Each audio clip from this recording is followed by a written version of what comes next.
앞뒤 계신 인사 나누겠습니다. 사랑합니다.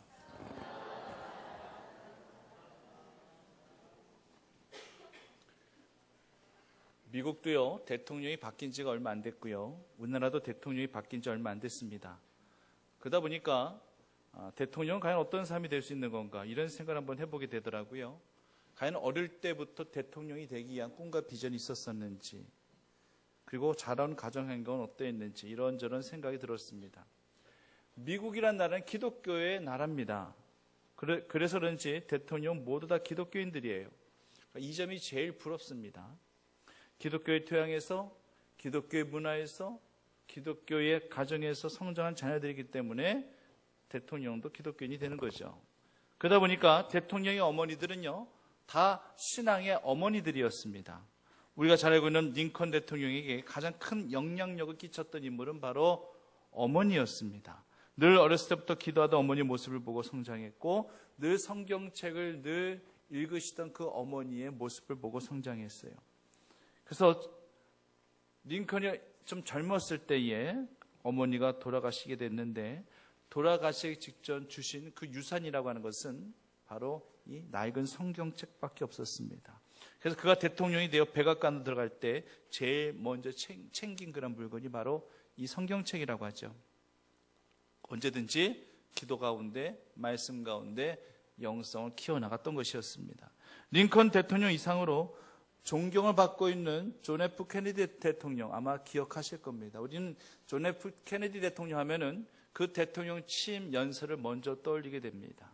유명하죠? 내가 대통령이 되었기에 내가 여러분들을 위해서 무엇을 해줄 것인가를 묻지 말고, 여러분이 이 국가를 위해서 무엇을 할 수 있을 것인가를 물어보라. 지금도 대통령의 취임 연설을 떠올리자면은 제일 먼저 존 F 케네디 대통령이 한 이 말이 먼저 떠오릅니다. 그리고요, 존 F 케네디 대통령의 어머니도 역시 믿음으로, 신앙으로 아이들을 양육했습니다. 그래서 세 아들이 있었는데 이 세 아들 모두 기도 가운데 정치인으로 그렇게 키웠어요. 그런데요, 신앙의 가정, 믿음의 가정도 시련은 있을 수 있고 고통도 있을 수 있습니다. 마치 욥이 당했었던 그러한 시험과 고통이 마치 우리 존 F 케네디 대통령의 어머니에게도 나타났던 것을 보게 됩니다. 큰아들은요, 2차 대전 시에 독일 병사들에 의해서 격추를 받아가지고 죽게 되고요. 첫 딸과 사위는 모두 비행기 사고로 모두 다 죽게 됩니다. 둘째 아들 존 F 케네디 대통령도 역시 재임 시절에 흉악한 암살범에 의해서 총탄을 쓰러져 죽게 되죠. 셋째 로버트 케네디도요, 역시 대통령 당선 며칠 앞두고 역시 개안에게 암살을 당합니다. 남편은 뇌졸중으로 쓰러져 죽게 되고요. 둘째 딸은 또 정신박약아로 평생 고통당하며 살았어요. 가장 총명하다 생각했었던 그런 손자까지 비행기 사고로 잃은 가장 슬픈 어머니 일생입니다. 신앙을 가지고 있어도, 신앙으로 자녀를 양육하여도 이 가정을 향한 하나님의 연단은 끝이 없네요. 욥이 당한 시련과 아픔과 뭐가 다르겠습니까? 정신적인 충격은 욥이나 별반 다르지가 않아요. 물론 욥은 재산도 잃어버렸고 또 자신의 질병도 얻게 되었지만, 케네디 어머니는 거기까지는 아니라 할지라도 자녀들을 다 잃어버리게 됐어요. 그런데 이 같은 상황에도요, 하나님 원망하지 아니하고 주님을 바라보는 그 신앙이 지금 후대에까지 미국인들에게 신앙의 기감이 되고 있는 것입니다. 성도님들, 이렇게 생각하시면 됩니다. 이 세상에서 누구도 나보다 더 행복한 가정은 없을 뿐 아니라 또한 나보다 더 불행한 가정은 따로 없다는 생각까지 꼭 우리가 살아가면 됩니다. 포도나무에 포도가 있을 수도 있고 없을 수도 있어요. 감람나무에 소출이 있을 수도 있고 없을 수도 있어요. 외양간에 송아지가 있을 수도 있고 없을 수도 있습니다. 중요한 것은 하박국 선지자의 고백과 같이 오직 여호와 하나님 한 분만으로도 늘 만족 삼고 그 한 분만으로도 마음껏 기뻐할 수 있는 그런 삶으로 살아간다는 것이 제일 중요합니다. 오늘 본문에서도 한 가정이 언급되고 있는데 우리가 잘 알고 있는 탕자의 가정이에요. 이 가정의 모습을 보면서 우리가 만들어 나가야 하는 가정은 어떤 모습이어야 되는지 함께 살펴보고자 합니다. 첫 번째는요, 긍휼이 있는 그런 가정입니다. 긍휼이라고 하는 것은 우리가 잘 알고 있듯이 바로 불쌍히 여기는 그러한 마음을 긍휼이라고 합니다. 예수님께서도 산상보훈의 말씀을 통해서 긍휼히 여기는 자가 나중에 하나님 앞에 긍휼히 여김을 받게 될 것이라고 말씀하고 계시고, 천국은 바로 이런 자들의 것이라고 예수님께서 분명하게 말씀해 주셨습니다. 그렇기 때문에 긍휼히 여기는 마음은 천국을 사는 마음이고, 그리고 주님의 마음이에요. 긍휼히 여기는 마음에는 세 가지 정도로 나타날 수가 있어요. 긍휼히 여기는 마음에는 사랑이 있어요. 그리고 용서가 있습니다. 그리고 용납함이 있습니다. 사랑과 용서는 더 이상 부연 설명이 필요 없죠. 본문의 탕자 아버지가 탕자에게 베푼 것은 바로 사랑이며 그리고 용서입니다. 그리고 이 사랑과 용서의 바로 밑에 단계가 뭐냐면 용납이라는 게 있어요. 이 용납도 역시 긍휼히 여기는 마음 중에 하나입니다. 용납이라고 하는 것은 그냥 그 사람의 있는 그대로를 그대로 받아주는 것을, 이것을 용납이라고 하는 겁니다. 근데 사실 용납함도요, 굉장히 힘들고 어려운 일이죠. 사실 어떤 대상에 그 하는 모든 말들과 그런 행동들, 이것을 그냥 그대로 받아들인다는 거, 이거 쉬운 일 아니에요. 내 생각, 사고, 내 가치, 내 판단 기준 갖고는 도저히 이해할 수 없고 납득할 수 없는 그런 상황 속에서 그냥 모든 것들을 수용하고 받아들이는 그런 용납이 과연 가능하겠느냐. 지금 탕자의 형에게 필요한 것은요, 사랑도 아니고요, 용서도 아니에요. 그냥 있는 이 현실을 그대로 받아들이는 용납이 필요했던 것입니다. 물론 사랑할 수 있다면 얼마나 좋겠어요? 내 원수도 사랑하라 라고 그렇게 예수님께서 말씀하셨기 때문에 동생을 사랑할 수 있다면 얼마나 좋겠어요? 근데 힘든 일이에요. 힘든 일이란 걸 알기 때문에 아버지도요, 큰아들인 이 탕자의 큰형에게, 탕자의 형에게 동생을 용서해야 된다든지 동생을 사랑해야 된다든지 이런 식으로 강요하지 않아요. 그런 식으로 설득시키려 하지도 않습니다. 단지 용납하라는 것입니다. 둘째, 이 아들을, 탕자를 품고 가려고 하는 이 아버지의 행동도 네가 좀 용납해야 될 것이고, 동생 탕자도 네가 이해하고 용납하라는 것입니다. 그런데 큰아들은 도통 용납하기가 어려워요. 납득 자체가 안 됩니다. 아버지의 마음 들쑤셔놓고 근신시켜드리고 미리 유산 받아가가지고 호랑방탕하게 그렇게 방탕된 삶을 살다가 여기가 어디라고, 무슨 낯짝으로 우리 집에 다시금 찾아오는 거야. 도저히 큰형의 입장에서는, 형의 입장에서는 도저히 이해할 수가 없어요. 또 이런 아들이 뭐가 이쁘다고 아버지는 새 옷을 입혀주고 잔치까지 벌려고 한다. 이런 아버지도 도저히 수용이 안 돼요. 납득이 안 돼요. 용납이 안 되는 상황이에요. 사실상 우리의 소상적 가치관으로 본다는다 할지라도 이런 탕자를 환영한다는 것은 어려운 일이고, 오히려 배척이란 말이 더 어울린다고 생각할 거예요. 불교에서 쓰는 용어들입니다. 인가응보라는 말이 있습니다. 또 역시 불교에서 잘 쓰는 용어입니다. 사필기정이라는 말이 있습니다. 그렇게 아버지 속썩이면서 불효를 하고 유산 미리 받고 집 나간 이 자식이 절대 잘 될 리 없다. 그렇게 거짓골 행세로 되다르는 것이, 이것이 바로 인가응보이고 이것이 바로 사필기정이다. 이런 식으로 이렇게 해석하게 되는 겁니다. 형은 이런 마음이었기 때문에 조금이라도 동생에 대해서 긍휼의 마음을 가질래야 가질 수가 없어요. 하지만 아버지는 다릅니다. 아버지는 달라요. 아버지는 절대 그렇게 생각하지 않습니다. 가정이란 그 장막은 바로 이런 거 아니겠어요? 아버지라는, 어머니라는 존재는 바로 이런 거 아니겠습니까? 아들은 죽었다 깨어나도 아버지 이해 못합니다. 그래서 아버지도 그것을 알기 때문에 동생을 사랑하라 얘기하지 않습니다. 동생을 용서하라 얘기하지 않습니다. 그냥 용납하라는 거예요. 받아들이라는 얘기예요. 최소한의 우리가 가질 수 있는 긍휼의 마음은 바로 용납이라고 하는 것입니다. 모든 것들을 다 뉘우치고 제정신이 돼서 돌아온 이 탕자를 받아줄 곳이 어디 있었겠습니까? 받아줄 사람이 어디 있었겠습니까? 그래도 가정이 있었기 때문에, 그래도 아버지가 있었기 때문에 당장 들어온 거예요. 우리 가정이 반드시 고급주택이 아니어도 괜찮아요. 고대 강실이 아니어도 괜찮아요. 그냥 지하 단칸방에 3대가 모여 산다는다 할지라도 그곳에서 주의 사랑을 나누며 거기에 긍휼이 있고 용서가 있고 용납함이 있는 그러한 가정이라면 그곳에서도 작은 천국을 경험하게 될 것입니다. 우리의 가정은 사랑으로 존재하는 것이지 그 다른 무엇으로 존재하는 게 아니거든요. 성도님들께 가슴 아픈 실화, 진짜 있었던 일 하나를 말씀드리고자 합니다. 예전에 제가 책에서 읽었었던 내용인데요. 고아원에서 남매처럼 자란 남자 여자가 서로 의지하면서 서로 사랑하면서 그렇게 성장하게 됩니다. 각자의 그 처지를 너무나도 잘 알기 때문에 더 아껴주는 거예요. 서로가 애틋하게. 남자는 여자 아버지가 아빠가 돼주기도 하고 또 오빠가 돼주기도 하고, 여자는 또 어떨 때는 또 이 오빠의 또 어머니 역할도 해주기도 하고 또 잘 챙겨주는 누이 동생 역할도 해주기도 하고, 이렇게 서로 둘은 애틋하게 아껴주면서 사랑하면서 이제 결혼을 준비하게 돼요. 근데 그만 이 여자가 교통사고를 당하게 됩니다. 온몸이 부서지고 그리고 두 눈까지 각막 손상이 되어짐으로 말미암아 실명하게 될 위기까지 놓이게 됩니다.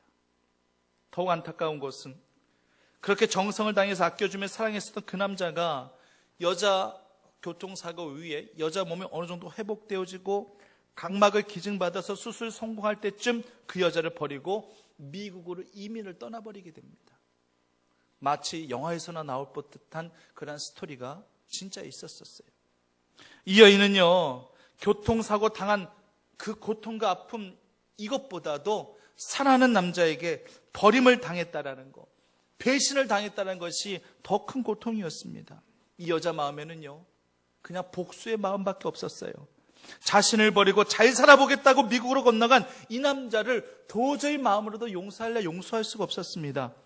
보란 듯이 내가 떵떵하게 행복하게 잘 살아서 나중에 꼭 그 남자 앞에서 당당하게 내가 서리라 다짐을 합니다.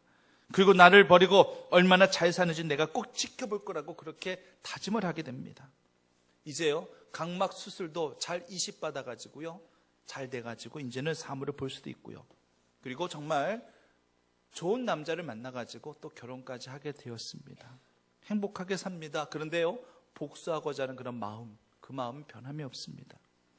근데 나중에 누군가를 통해서 자신을 버린 그 남자에 대한 소식을 접하게 됩니다. 알고 봤더니만 미국에 가서 미국 고아원에서 평생을 그렇게 헌신하면서 봉사하면서 그곳에서 일찍 삶을 마감했다라는 그런 소식을 접하게 됩니다. 그런데요, 알고 봤더니만 그 남자 실명이 됐네요. 앞을 보지 못했네요. 왜 그랬을까요? 뭔가 좀 감이 오시는 게 있으십니까? 오십니까?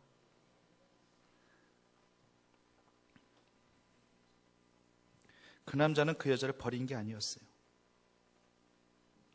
두 눈을 실명하고 그 여자가 너무 힘들고 괴로워하는 것을 참아 볼 수가 없어서 자기의 두 눈 각막을 그 여자에게 주고 자기는 떠난 겁니다. 여자가 눈 뜨고 나면은 이 오빠가 나를 위해서 두 눈을 다 줬다는 것을 알게 되면은 평생 죄책감 갖고 그렇게 살아갈까봐 그런 마음으로 자신을 대하는 게 너무나도 자기도 부담되고, 그래서 그는 그 각막 두 눈을 다 줘버리고 옛 고아원 원장님 소개로 그렇게 미국으로 이민 가서 고아들을 위해서 봉사하고 그러다가 삶을 일찍 마감하게 되었다는 소식을 접하게 됩니다. 이 여인이 그 얘기를 듣고 억장이 무너지죠.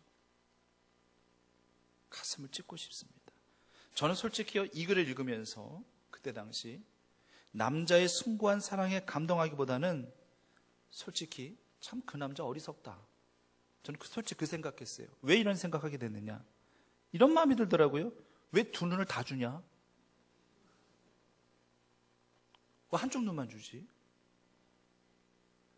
아니, 나도 한쪽 눈 갖고 있고 또 그 여자도 한쪽 눈, 그 한쪽 눈 갖고 서로 한쪽 눈으로만 서로 보면서 사랑하고 꼭 행복하게 잘 살면 되지. 참, 이 남자 참 어리석네, 지혜롭지 못하네, 이렇게 생각했었어요. 그때 제 귓가에 성강처럼 들려지는 음성이 있었습니다. 마치 주님께서 저에게 말씀하시는 것 듯한 느낌이었어요. 이런 음성이 막 들려져요. 내가 사랑이 뭔 줄 알아? 네가 개맛을 알아? 이건 아니고요. 네가 사랑이 뭔 줄 알아? 넌 숭고한 사랑 해보지도 못했으면서 네가 사랑이 뭔 줄 알아? 그러면서 또 들려지는 그러한 음성 같은 게 뭐였냐면, 너는 네 말대로 한쪽 눈이라도 줄 수 있을 것 같아?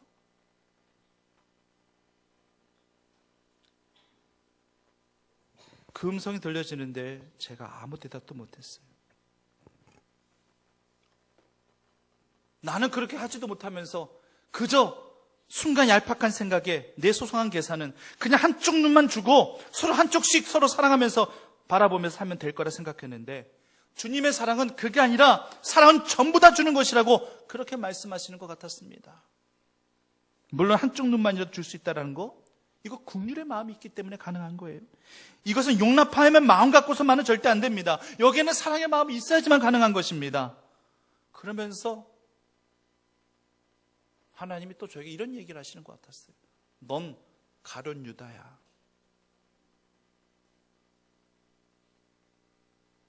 그래서 제가, 그러네요, 하나님, 제가 가룟 유다 맞습니다. 왜 가룟 유다냐면, 마리아가 예수님을 위해서 300데나리온 되는 향료값 전부를 다 깨뜨렸어요. 절반도 아니고 전부 다 드렸어요. 그때 가룟 유다가 뭐라고 했습니까? 차라리 가난한 자들에게 나눠주든지 할 것이지 이 1년 연봉치 되는 이 어마어마한 이 돈을 다 허비했다라고 마리아를 책망했어요. 가난한 자들에게 나눠줄 수 있다면은 가룟 유다도 긍휼의 마음을 실천하는 거죠? 사랑을 실천하는 거죠? 아니에요. 근데 허울 좋은 구실이에요. 빚 좋은 개살구입니다. 가룟 유다는 향료값을 깨뜨린 것 자체가 아깝게 생각해서 그렇게 이야기한 거예요. 포장해서 이야기한 겁니다. 그 향료 옥합 가룟 유다에게 마리아가 다 줬다고 생각해 보세요. 그러면은 가룟 유다가 그 전부를 가난한 자들에게 다 나눠줄 수 있었을까요? 아니에요. 못합니다. 어느 정도 자기 사심이 들어가게 되어 있어요. 가룟 유다는 그래요. 그러고도 남습니다. 그렇기 때문에 가룟 유다가 얼마 받고 예수님 판 거예요? 뭐 돈은 별로 안 중요하죠. 같이 은 30에 그거 받고 판 거예요. 은 30에 예수님 좀 팔아 넘길 수가 있는 겁니까? 가룟 유다가 대체? 그런 은 30에도 예수님 팔아 먹었던 그 가룟 유다가 뭐 이것을 다 팔아서 가난한 자들에게 나눠줄 것이지, 이렇게 지금 얘기하는 것은 그 순간을 마치 자기가 의인인 척 넘어가기 위한 거예요. 네가 가룟 유다구나. 그런 음성이 들려지는 것 같았습니다. 가룟 유다가 어떻게 이 마리아의 가슴 터진 사랑 이해할 수 있겠습니까? 내가 받은 바 은혜가, 하나님 예수님께 받은 바 은혜가 너무나도 감사해서, 또 우리 오라비를 살려주신 그 은혜도 감사하고, 정말로 보잘것없는 우리 삼남매 이렇게 챙겨주고 살펴주고 인도해준 그 은혜가 너무나 감사해서 그 향료가 전부 다 깨뜨려서 가슴 터진 그 사랑, 본물 터진 그 사랑 예수님께 다 바치겠노라 바친 그 사랑을 어찌 가룟 유다가 이해할 수 있겠습니까? 제가 어떻게 두 눈을 다 빼내어서 나는 못 보는 한이 있단다 할지라도 사랑하는 여인에게 내어준 이 남자의 가슴 터진 사랑을 제가 어찌 이해할 수 있겠습니까? 이해 못한다면 나는 가룟 유다는 거예요. 한쪽 눈이라도 줄 수 없단다 할지라면 나는 가룟 유다가 되는 거예요. 성도님들, 예수님이 십자가에서 죽지 아니하시고 고통도 당하지 아니하시고 우리를 구원하실 수 있는 방법이 있었다면요, 얼마나 좋았겠어요. 그럼 예수님도 고통당하실 필요도 없고, 그렇게 고통 가운데 십자가에서 돌아가실 이유도 하나도 없는 것이고, 그럼 예수님도 좋고 나도 좋고 너희 좋고 매부 좋고 다 좋은 거잖아요. 하지만 다른 방법이 없는 거예요. 나를 위해서 전부를 다 내어주시면서 고통당하시고 십자가에서 돌아가신 그 주님의 사랑이 있었기 때문에 내가 여기 있고 여러분들이 지금 여기에 있는 줄 믿으시기를 바랍니다. 탕자 아버지의 마음은 바로 이런 거예요. 아들이 유산 달라고 하니까 다 줘버렸어요. 네 목 다 가져가라, 다 줘버렸어요. 그리고 깨닫고 돌아온 이 아들에게도 아버지는 최선의 것으로 이 아들에게 내어줍니다. 이것이 바로 우리를 향한 아버지 하나님의 긍휼이며 사랑이며 용납함이라는 사실을 깨닫고 진정 사랑의 가치를 깨닫고 실천하시며 살아가시는 주의 성도들 되시기를 간절히 바랍니다. 둘째는요, 회개와 기쁨이 있는 가정입니다. 저는 지금 회개와 기쁨을 둘로 나누지 않았어요. 회개는 회개고 기쁨은 기쁨일 텐데 저는 지금 이 둘을 세트로 묶어서 지금 말씀을 드리고 있는 겁니다. 왜 회개와 기쁨을 같이 묶느냐? 회개와 기쁨은 같이 가는 거예요. 회개에 합당한 열매를 맺으라고 예수님도 말씀하셨고 세례 요한도 말씀하셨습니다. 회개에 합당한 열매는 하나님이 주시는, 내 안에 주시는 기쁨인 줄 믿으시기를 바랍니다. 그래서 같이 묶고 가는 거예요. 우리는 일반적으로 우리 죄를 고백하는 회개에는 눈물만 있을 것을 생각하죠. 그런데요, 회개 가운데 꼭 눈물만 있는 것은 아니에요. 물론 회개 가운데 눈물이 있다는 것은 그만큼 우리가 하나님 앞에 진실되고 솔직한 마음이라는 증거입니다. 내 죄를 생각할 때에 내가 하나님 앞에 흘릴 눈물이 있다라고 하는 것은 그만큼 그 영혼이 깨끗하다라는 그런 증거입니다. 본문에서 탕자가 아버지에게 자신의 죄를 고백하고 회개하면서 과연 눈물이 없었겠습니까? 내가 집에 가려고 하긴 하는데, 염치 없이 집에 가긴 가려고 하는데 내가 감히 아버지 얼굴을 내가 어떻게 볼 수 있을까? 아버지가 나를 호통치면서 넌 이미 호적에서 파낸 자식이야 하면서 나를 내치진 아니할까? 그런 생각 갖고 집에 들어간 거 아니었겠습니까? 그런데 오히려 아버지는 너그러이 사랑으로 용서해주고 감싸주는데 탕자가 눈물 안 흘렸겠습니까? 자식을 키우다 보니까 이런 경우가 참 많아요. 저도 어떨 때는요, 아들들을 훈육하면서 어떨 때는 강제로 막 무릎을 꿇어 앉힙니다. 그리고 아들들이 잘못한 것을 제가 하나하나 지적해가면서 뭘 잘못했는지, 왜 아빠가 이렇게 화가 날 수밖에 없는지 일일이 다 설명하면서 강하게 꾸짖고 책망할 때가 있습니다.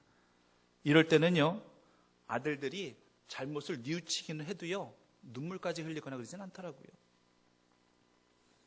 그런데 어떨 때는요, 뻔히 아들들이 잘못한 것을 제가 다 알고 있음에도 불구하고 그런 부분은 제가 하나도 건드리지 않습니다. 그냥 불러놓고 다른 이야기를 하죠.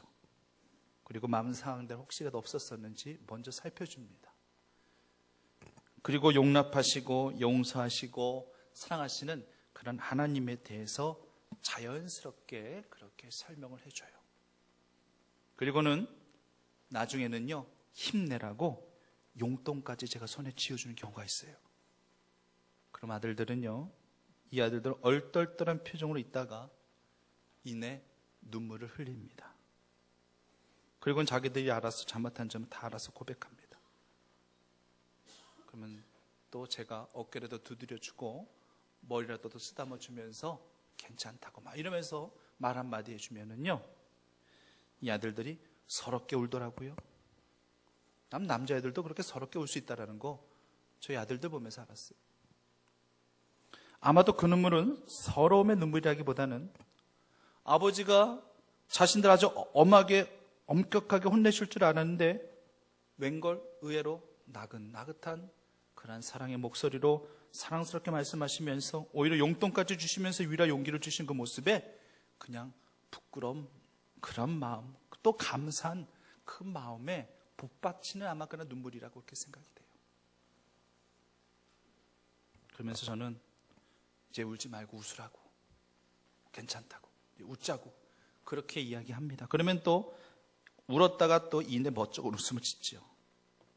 가정이라 하면은 이런 것이 돼야 되지 않겠습니까?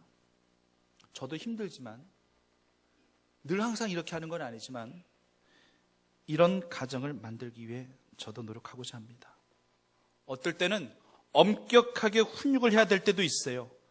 하지만 어떨 때는 이렇게 뉘우치고 죄를 고백하는 자녀에게 무한한 사랑을 베풀어주고 용서해주고 용납해주는 포근한 요람과 같은 그러한 모습이 우리들에게도 분명히 필요할 것입니다. 기쁨이 넘치는 가정 되기 위해서는 서로가 노력해야 돼요.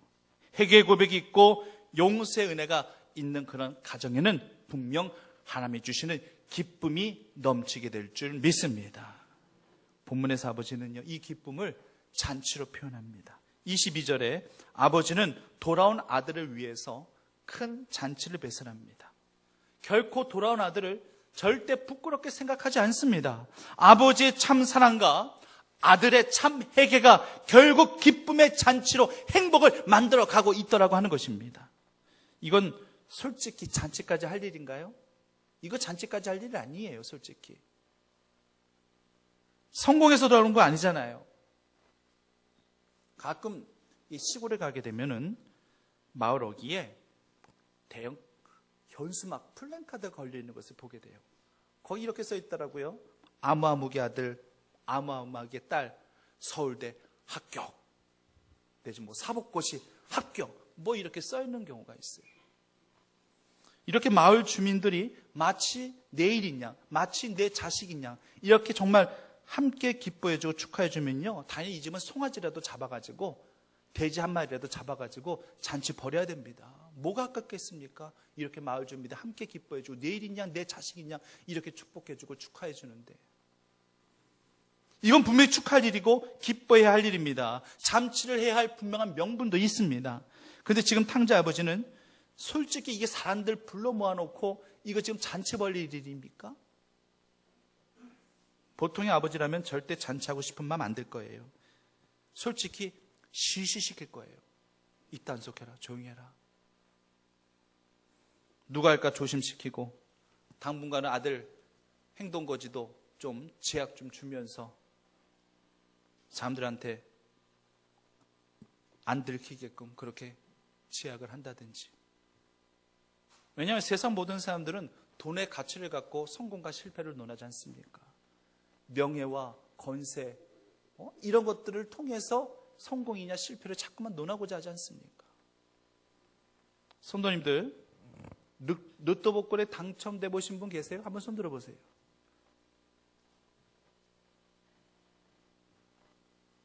내리세요. 올리신 분 한 분도 안 계셨어요.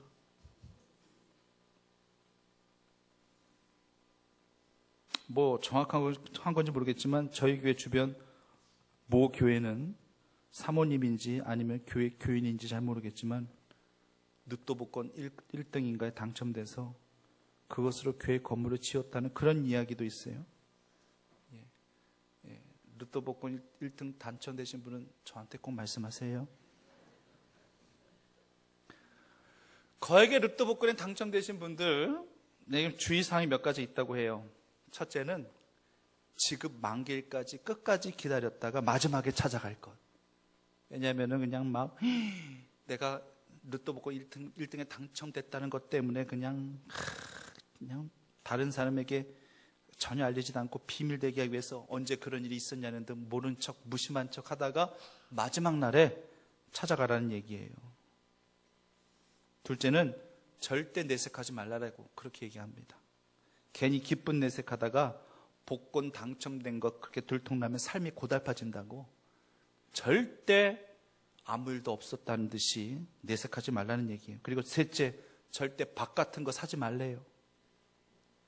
평소에 밥 잘 사시고 잘 베푸시는 분들은 오해받을 이유가 없지만 평상시에 밥 한 번 제대로 사지도 않는 분이 갑자기 밥 사겠다고 한다든지 사더라도 비싼 것을 사겠다고 한다든지 자주 산다든지 하면은 복권 당첨된 거 들통날 수 있다는 거예요.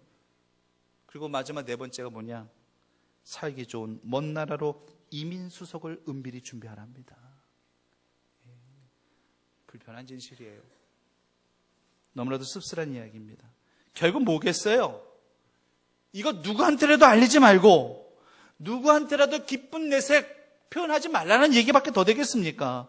그리고 지도새도 모르게 외국으로 이민 가라는 거예요. 이게 무슨 짓입니까? 이게 무슨 조화예요?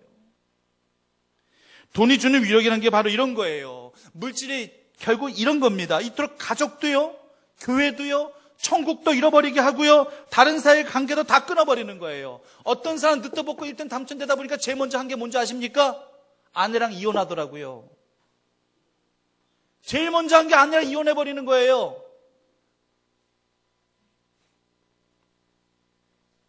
하나님 말하는 물질 축복이란 그렇게 사는 거 아니지 않습니까? 이 축복 하나님께는 감사로 표현하고 가족들과는 나눔으로, 그리고 마을 사람들과는, 이웃들과는 베품으로 그렇게 함께 나누는 것이, 이것이 바로 우리 신앙인들의 물질관 아니겠습니까? 탕자 아버지는요, 시시하고 싶지 않았어요. 감추고 싶지 않았습니다. 아니, 다 밝히고 싶었습니다. 세상적, 소상적 가치로 성공해서 아들 돌아온 거 아니에요. 명백히 실패해서 돌아온 겁니다. 그런데요, 물질이 많고 적음, 성공과 실패, 이런 것들이 중요한 것이 아니라 아버지는요, 이 아들이 지금 죽은 줄 알았는데 살아 돌아왔다는 얘기예요. 이것보다 더 감격과 기쁨이 어디 있어요? 아무리 돈 많은 부자가 있단다 할지라도 사랑하는 그 독자들이 지금 교통사고에 취해가지고 지금 어느 정도 죽게 된 상태에서 의사 선생님에게 말할 때 어떤 방법이라도 이 아들 좀 살려만 주십시오. 제 전 재산 다 바치고서라도 괜찮습니다. 살려만 주십시오. 부모라면 다 이렇게 얘기하지. 저 재산 한 3분의 1 정도만 투자할 테니까 애들 좀 살려주세요. 더 이상 들어간다고요? 그거 더 이상 안 돼. 이거 내 돈 없어지기 때문에 안 돼. 그럼 차라리 우리 아들 죽이든지 말든지 알아서 해요. 이럴 부모 없잖아요. 그럴 부모 어디 있습니까? 사랑이 생명보다 더 중요한 겁니까? 탕자 아버지는 바로 그런 거예요. 그 마을 사람들 다 불러 모아놓고 죽었다고 생각한 내 아들 살아 돌아온 거, 이 감격과 기쁨 함께 누리고 싶었던 것입니다. 자기 체면 생각했으면 이렇게 했어요? 남의 이목 생각했었으면 이렇게 했겠어요? 그런 거 필요 없는 거예요. 그런 거 초월하는 겁니다. 지금 이 잔치만큼은 죽은 아들이 다시 살아 돌아온 이 감격과 기쁨 같이 나누자라는 얘기예요.